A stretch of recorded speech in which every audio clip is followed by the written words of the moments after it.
संहर्षऋषि तथा उग्र सर्व। लेकिन इस समय यहां पर कहा गया था कि स्त्री जो होती हैं फीमेल इसको नहीं पढ़ सकती हैं और ना ही SC ST से पढ़ सकते हैं।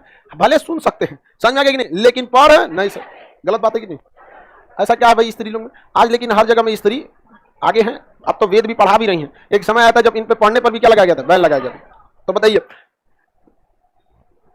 क्या महिलाएं और SC ST पढ़ सकते हैं?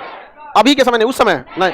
इसमें कुछ दिमाग नहीं लगाना है। कोनो नियम प्रतिबंध होगा ना पहले का समय में, महिला और SC ST, महिला और SC ST। मनुस्मृति में देखेंगे तो मनुस्मृति भी स्मृति साहित्य है, उसमें भी महिला और SC ST कई जगह इन लोग को रोक लगा दिया गया है। ये सब बहुत सारा उटपटांग चीजें हैं कई जगह पे। इसलिए देखिएगा ना बहुत समय में SC ST समाज के लोग मनुस्मृति का बहुत विरोध करते हैं। रीजन भी है उसके पीछे कि ये लोग SC ST को उस समय ज्यादा महत्व नहीं दिया गया और कोई फर्क नहीं पड़ता है SC ST या किसी चीज से। अमीर की मेंटेलिटी और गरीब की मेंटेलिटी अलग अलग हो ही जाती है। फर्क पड़ता है कि आप किस तरह के माहौल में रहें। अब एकदम ज्यादा गरीबी में रहिएगा बहुत ज्यादा, तो आप देखेंगे तो ज्यादातर गरीबी की वजह से लोग पढ़ाई छोड़ देते हैं। जैसे पढ़ाई छोड़ेंगे आपका स्टेटस गिरेगा, पढ़ाई छोड़ देंगे तो खाली समय मिलेगा, खैनी बनाना सीख जाएंगे, टेम्पू चलाना सीख जाएंगे, ये सब। तो वो तो रोजगार के लिए कुछ ना कुछ करेगा कि नहीं करेगा भाई? अब उसको शिक्षा मिला नहीं तो रोजगार के लिए कुछ करेगा, कोई मजदूरी करेगा, कोई गाड़ी चलाएगा, कोई कुछ करेगा। तो अगर कोई व्यक्ति शिक्षित हो रहा है तो उसका लेवल अलग ही हो जाएगा, और कोई शिक्षित नहीं हो रहा है तो उसका लेवल गिर ही जाएगा। तो बहुत मायने रखता है आपका फाइनेंशियल स्टेटस कैसा है और एजुकेशनल स्टेटस कैसा है, इस पर आपका रहन सहन बहुत मायने रखता है। आप सब लोग एक साथ पढ़ते हैं, यहाँ आपको कभी एहसास नहीं होगा कि कौन SC ST OBC जनरल, कोई पता ही नहीं चलेगा। लेकिन अगर वही एजुकेशन नहीं है, गांव में जाके देखेंगे तो गरीब लोग जो एजुकेशन की वजह से छूट गए। अक्सर एक चीज देखा जाता है SC ST में एजुकेशन का अभाव इस बात का है,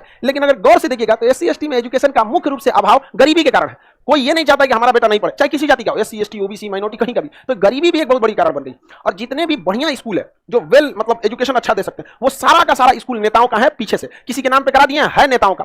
अब ये बताओ, नेताओं के हाथ में सरकार रहती है। अगर ये सरकारी स्कूल बढ़िया कर दे तो गरीब उसमें पढ़ लेगा। तो इनका करोड़ों का स्कूल में फीस कौन देगा? 5,000 रुपये महीना जी।